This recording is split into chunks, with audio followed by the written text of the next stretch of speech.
Y volvemos de publicidad y continuamos con este programa. Este próximo 13 de enero es el Día Mundial de Lucha contra la Depresión, un trastorno mental que afecta a casi 3 millones de personas en España, según los datos en 2021, para que tengáis en cuenta esas primeras cifras.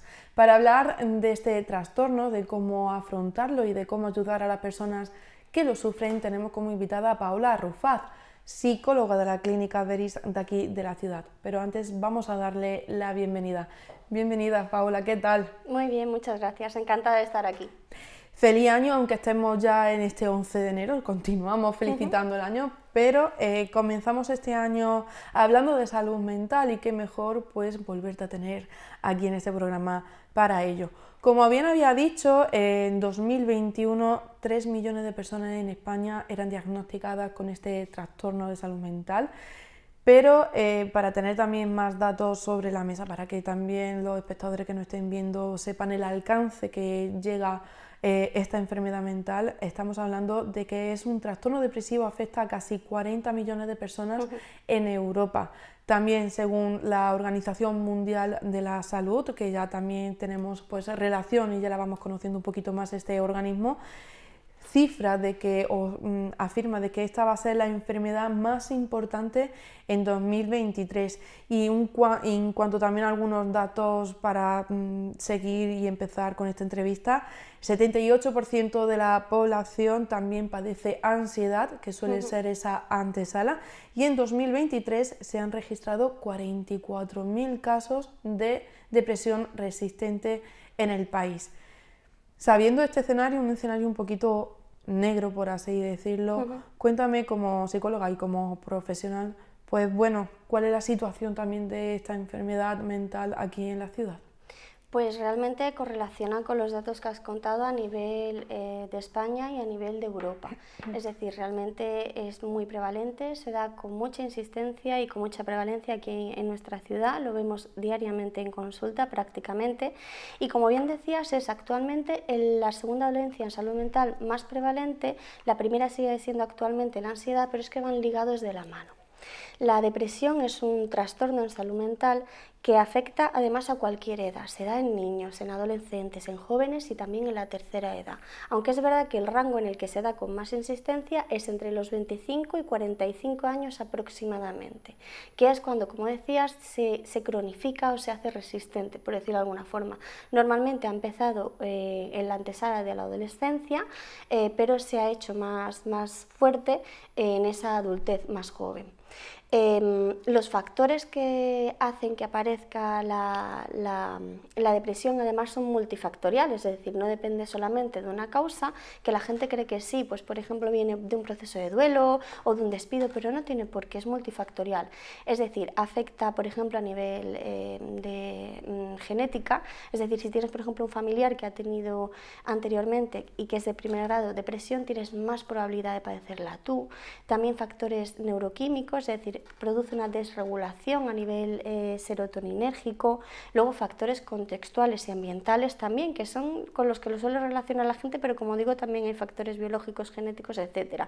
Es decir, por ejemplo, vivir una situación de violencia en tu casa cuando eres pequeño, cuando eres adolescente, sí te hace más predispuesto a padecer esta enfermedad, o por ejemplo, vivir una situación de acoso escolar o de acoso laboral también, como decimos, también un despido, o por ejemplo incluso una mudanza, algo que parece tan trivial, ¿no?, puede llegar a provocar esta dolencia. Entonces es verdad que cuando vemos como estas circunstancias o estos signos de alerta, hay que estar como muy atentos, ¿no?, para poder ponerle remedio lo antes posible. A mí me gustaría, ya que estamos trayendo a este programa, a la columna, este tema, ¿no?, y teniendo también cerca fecha importante como es este próximo 13 de enero, que como hemos dicho es el Día Mundial de Lucha contra la Depresión, pero también tenemos a la vuelta de la esquina ese famoso, ¿no?, que se ha puesto de moda, ese Blue Monday, ese lunes más triste del año, ¿no? Teniendo esas fechas, sabiendo también cómo la gente cada vez está más conectada, está más digitalizada, pero sigue habiendo ese tabú en torno a la depresión, sigue habiendo esa falta de pedir ayuda. Sí, porque la gente cree muchas veces, y como mito, ¿no? Como algo que no es real, que la depresión es simplemente estar triste o que es cuestión de voluntad. Esto es muy importante que lo abordemos y me ha encantado que me lo, que me lo comentes. Tener una depresión no es solo estar triste, sino que abarca muchas más esferas. Es sentirte a diario completamente abatido, tener problemas de alimentación por exceso o por defecto, tener problemas para dormir, sentirte constantemente triste o con falta de energía, también es muy habitual, ¿no? Tener como una hipoactividad, tener ganas de aislarte, aunque al final vayas al trabajo, aunque quedes con amigos, pero no lo estás disfrutando, tienes ganas de estar solo porque no te encuentras bien. Es decir, va más allá de una simple tristeza. Y luego también se estigmatiza mucho la depresión porque sin quererlo, pero incluso las personas que nos quieren y nos rodean, intentan darnos consejos que lo que hacen es hundirnos un poquito más porque desconocen lo que es la depresión en sí, ¿no? Pues porque no hablamos abiertamente de ello y tenemos que hacerlo. Es decir, la forma de conocerla es hablar abiertamente de la depresión. Y lo que solemos oír, ¿no? Cuando alguien tiene depresión es lo típico de, pero si tienes una casa preciosa, si tienes familia, tienes un trabajo, pero es que uno no elige. Tener depresión no es cuestión de voluntad, es como si le dices a una persona que se ha roto la pierna, ay, pero si tienes dos piernas muy bonitas, no sé cómo no te animas a andar. Claro, no es cuestión de voluntad, es cuestión de una enfermedad que requiere una intervención guiada por especialistas y no solo la capacidad de decir, venga, va, pues voy a superarlo, voy a ser feliz. No, es que la persona que tiene depresión no puede. Es algo que no puede superar sin la ayuda de unas pautas y una guía pues sanitaria que realmente le haga salir de ese agujero en el que se encuentra. Estamos hablando de estos estigmas muchas veces, por lo menos desde mi punto de vista, no sé si también desde los espectadores también lo compartirán o incluso pues me puedes dar la razón, y es que muchas veces estas valoraciones, como bien dices, que pensamos que son positivas pero que quizás a largo plazo, si no para esa persona que está pasando una depresión, es más bien negativa, suelen venir de personas, pues de adultos o personas, por así decirlo, más mayores, ¿no? Pero la depresión, como bien decía, también está bastante presente y cada vez más en edades más tempranas, como son los jóvenes y adolescentes, ¿no? Para aquellos padres, para aquellos familiares, ¿cuáles suelen ser los primeros síntomas o signos para detectar que los jóvenes están pasando pues, por este trastorno mental y no hundirlo, por así decirlo, no quitarle hierro al asunto? Cuando son jóvenes, cuando son adolescentes, los primeros signos que detectan los padres, al menos los que nos comentan cuando vienen a consulta, es que lo notan más irascibles, más irritables, que se enfadan con nada y a la vez lloran con todo. Ese es como el perfil o el patrón más recurrente. También que dejan de hacer actividades que antes les motivaban o les gustaban. Es decir, a lo mejor tienen un deporte por el que tenían mayor preferencia, que no iban obligados, sino que les gustaba, y empiezan a decir que quieren dejar de hacerlo. O sea, esa hipoactividad, ¿no?, que decíamos. Estos suelen ser los dos signos más importantes que aparecen, como digo, en las edades más jóvenes.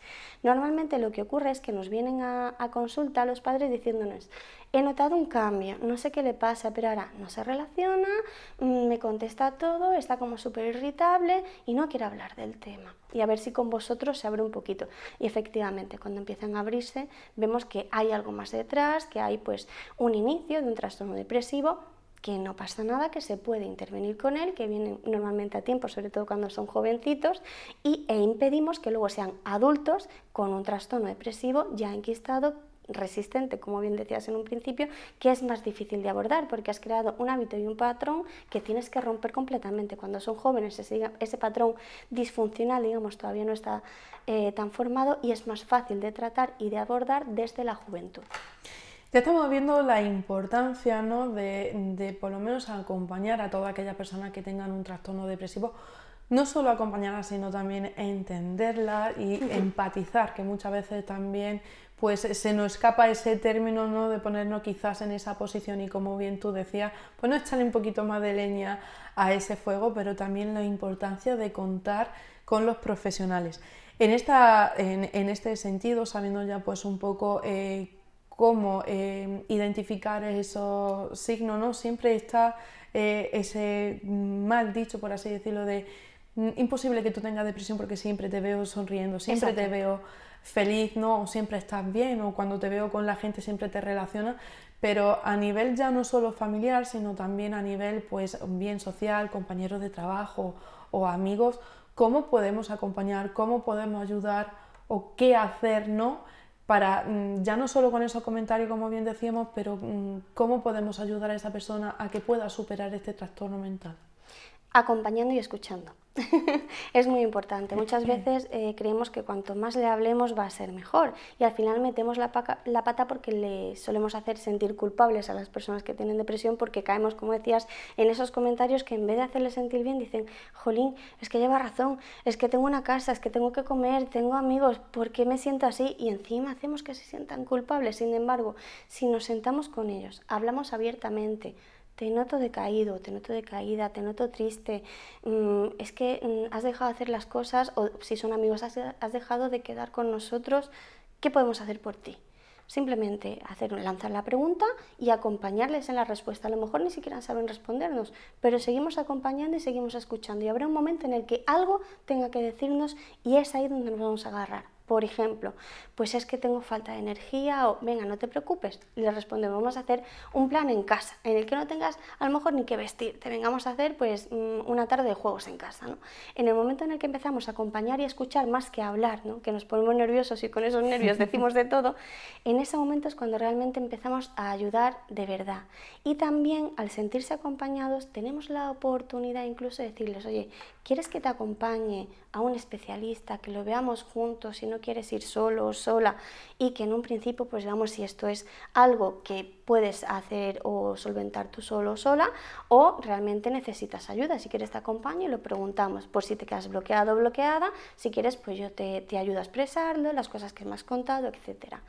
Eso sería lo ideal. Sé que es complicado porque, como digo muchas veces, cuando queremos a alguien y le vemos mal, nos agobiamos y parece que nos volvemos verborreicos, ¿no? Como voy a hablar mucho, a ver si así le animo, a ver si así le doy de alguna forma, pero es más acompañar y escuchar que decir muchas cosas. Al final, un buen café, una copa de vino para el que quiera, Sí. o si no agua, pero al final una quedada, escucharla como tú bien dices y empatizar, que al final es lo que estamos diciendo. Al principio también daba la cifra, la vuelvo a recordar, y es que también la has mencionado tú, y es que el 78% de la población padece ansiedad, y es otro de los trastornos mentales más diagnosticados, pero que quizás también es de los que más tópicos, tabúes y estereotipos se tienen, como que, no sé, la sensación últimamente también a través de los medios digitales, pero sobre todo en esas relaciones sociales, de que parece que todo el mundo tiene ansiedad. Vamos a hablar un poquito para que bueno, sepamos realmente qué es ansiedad, cómo la podemos más o menos identificar, y ya pues por lo menos evitarla para no acabar al final pues diagnosticándose, como hemos dicho anteriormente, con depresión. Pues la ansiedad es un trastorno que, como decías, muchas veces parece que se toma un poquito a broma. Es como: ay, tengo ansiedad, porque es un término que utilizamos mucho coloquialmente. Pero realmente una persona que tiene ansiedad es una persona que realmente está incapacitada en su día a día. La ansiedad es miedo. Es miedo constante a muchas cosas muy diferentes. Miedo a sintomatología física, a algo que pueda ocurrir en un futuro, a propios pensamientos o sensaciones internas, es decir, la variabilidad es amplia, pero es un miedo constante que te acompaña desde que te despiertas. O sea, realmente las personas que tienen ansiedad en consulta te lo manifiestan así, ¿no? Cuando haces un registro funcional, y es, no tiene que ocurrir nada, es simplemente abrir los ojos y ya me siento mal. Esa es la ansiedad. Sin embargo, es verdad que cuando decimos: ay, tengo ansiedad con los exámenes, bueno, estás nervioso, más bien. Lo pasas mal, somatizas un poquito, pero ansiedad como tal no, porque la ansiedad es tremendamente invalidante. Además, se relaciona con mucha sintomatología física que la gente desconoce, y cuando vienen a consulta dicen: jolín, esto era ansiedad y no lo sabía, como por ejemplo sensación de tener vómito, tener, como digo, náuseas, zumbidos en el oído, sensación de mareo. Son cosas que preceden a cuadros graves de ansiedad y que son pistas que nos dan de: oye, mira, tú cuando haces tal actividad, o cuando vas a tal sitio, o cuando te ocurre cierta cosa, empiezas como a marearte o tener sensación de náuseas, ¿no? Claro, cuando no lo relacionan con síntomas de la ansiedad, dicen: bueno, pues era, no sé, ni siquiera lo piensan, es como que lo habitúan o lo normalizan, pero hay ciertas pistas que, si en el momento en el que te encuentras un poquito mal, vienes a consulta, el propio psicólogo sanitario te puede decir, mira, este es el listado de síntomas generales que se dan dentro de la ansiedad, síntomas físicos, ¿no? Que parece que son como más reconocibles que los emocionales. ¿Te sientes identificado con alguno? Y normalmente hay un montón que dicen, jolín, no lo sabía, y así es más fácil detectarlo a tiempo, ¿no? Entonces, en el momento en el que parece que nos da miedo hacer ciertas actividades o que nos preocupan tanto que no somos capaces de conciliar el sueño porque rumiamos mucho acerca de ello, o que, por ejemplo, notamos palpitaciones o, como digo, sensación de mareo antes de acudir a una actividad, pues, por ejemplo, pues, al gimnasio. Cuando nos ocurra esto, lo importante es ir a un especialista y decir, oye, mira, esto es normal, o esto es algo para lo que me tengas que dar pautas. Igual que, por ejemplo, si nos duele un poco el tobillo, ¿esto es algo que se me va a pasar o con un poquito de reposo, o es algo que requiere a lo mejor una intervención de un fisioterapeuta o alguna intervención médica? Pues con los síntomas psicológicos o de somatización tenemos que hacerlo igual, darle la importancia suficiente como para discriminar si es algo que podemos superar nosotros mismos o que necesitamos apoyo. Y en caso de que seamos diagnosticados con ansiedad o en su defecto, como empezábamos hablando, con depresión, para aquellos espectadores que quizás no estén viendo, que se sientan identificados con nosotros con este programa, ¿cuáles son los consejos base en qué tiene que hacer una persona que sabe que tiene ansiedad o que sabe que tiene depresión para intentar por lo menos pues, salir un poquito de este episodio? Cada cuadro de ansiedad o depresión es único, pero es verdad que hay patrones de estos cuadros que se dan con más prevalencia, entonces voy a basar la respuesta en el que se da más de forma más común. En los cuadros de ansiedad voy a decir lo que no hay que hacer, que es lo que hace todo el mundo, o sea, es lo contrario a lo que hay que hacer cuando tienes ansiedad, y es lo que todo el mundo te dice que hagas cuando tienes ansiedad, y es lo que peor puedes hacer, y es relajarte. No tienes que relajarte cuando tienes ansiedad.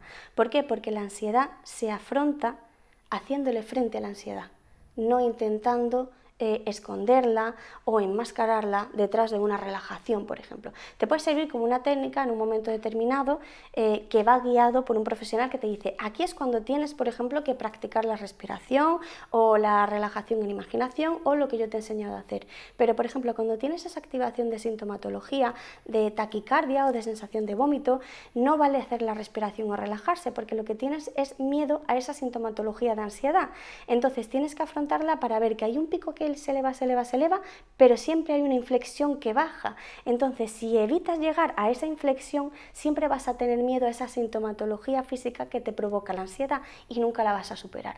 Entonces, contrariamente a lo que suele decir la gente de venga, pues haz yoga, relájate cuando tengas ansiedad, no, eso viene bien como medida también, pero complementaria y en momentos muy específicos que no suele ser cuando la gente los practica. Así que lo primero es que no te tienes que relajar cuando tengas esa sintomatología, pero siempre acompañando esto de un profesional que te indique cuándo hacer cada cosa y te va a dar herramientas para superar esos picos de sintomatología física a los que le tienes tanto pánico y que tanto te invalidan y que hacen que dejes de hacer cosas que te gustaban. ¿Por qué? Pues porque ahora te da taquicardia o ahora te dan mareos. Y en cuanto a la depresión, lo que suele funcionar muy bien es la activación conductual, como digo, en un perfil muy general. Hay otros que no, pero en general sí que suele funcionar. Es decir, la motivación no nace sola, sino una vez que tienes un recorrido. En el momento en el que tú empiezas a activarte conductualmente, pues saliendo a pasear aunque no te apetezca, quedándolos con los amigos aunque a lo mejor no tengas demasiada gana, pero adaptando los planes a algo que sí te veas capaz de hacer, como decía, por ejemplo, a lo mejor no te apetece salir a cenar o salir de copas, pero sí hacer una quedada en tu casa. Venga, esa activación conductual, es decir, hacer algo conductual, te va a ayudar a segregar a nivel neuroquímico pues ciertos neurotransmisores que te van a hacer sentir mejor y que te van a llevar a hacer más actividades placenteras. Entonces, el planificar ciertas actividades que sabes que, aunque sean adaptadas o en menor medida a lo que hacías antes, son parecidas a cosas que antes te motivaban, estaría muy bien. Ya nos estamos quedando sin tiempo, pero no me gustaría cerrar esta entrevista pues hablando también un poco, pues hemos vuelto a comenzar un nuevo año, siempre que comenzamos un nuevo año siempre tenemos una larga lista de nuevos propósitos, sí. Pero a pesar de que entre esos propósitos hay que poner cuidar la salud mental, que es igual de importante que el resto de salud física, algunas claves para tener esa buena salud y empezar el año con buen pie. Bueno, es verdad que cumplir los propósitos siempre es difícil, Pero la clave es, independientemente del propósito de salud mental que nos hayamos marcado, que siempre van además relacionados eso, con salud mental o física, hay una regla que te va a ayudar a cumplir con ese propósito, que es la regla del 21-90, está muy chula. Voy a explicar así de forma breve en qué consiste. Las metas a largo plazo nos desmotivan muchísimo, entonces si por ejemplo yo me propongo pues todos los días a meditar un poquito acerca o reflexionar acerca de mis propias emociones, ¿no? Eso es algo como muy vago, o decir, bueno, a largo plazo esto en qué me va a beneficiar. Sin embargo, si yo digo todos los días, lo que voy a hacer es hacer un registro concreto de las emociones que estoy sintiendo y centrarme o recrearme en las positivas que he sentido hoy, ¿no? Pues eso, si lo mantengo durante 21 días, que hay la regla del 21-90, lo voy a crear en un hábito, pero es que si permanece más allá de 21 días hasta 90, se convierte en un estilo de vida en el que, por ejemplo, yo he convertido en un estilo de vida el reflexionar acerca de mis propias emociones y concentrarme en aquellas que me mueven a la motivación diaria, en esas positivas que me van a ayudar pues a lo mejor superar ciertos momentos en los que me siento un poquito más decaído. ¿Por qué? Pues porque ya me he acostumbrado a seguir esa regla del 21-90. Pues nos quedamos con esa regla del 21-90, nos quedamos también pues, con todos esos datos, todos esos consejos acerca del trastorno de la depresión, pero también de la ansiedad. Y toca despedirnos. Muchísimas gracias, Paola, por haber venido de nuevo a este programa, por acercarnos todo este ámbito de la salud mental y esos consejos. Y seguramente que pronto te tendremos por aquí hablando más de esto. Muchas gracias por invitarme, ha sido un placer. Y también nos toca despedirnos de todos ustedes. Muchísimas gracias por habernos acompañado un día más en este programa. Les veremos en el próximo con más contenido, como ya saben, social y cultural. Hasta entonces les dejamos con más programación de aquí, de esta casa de Popular Televisión Melilla. Que pasen una feliz tarde.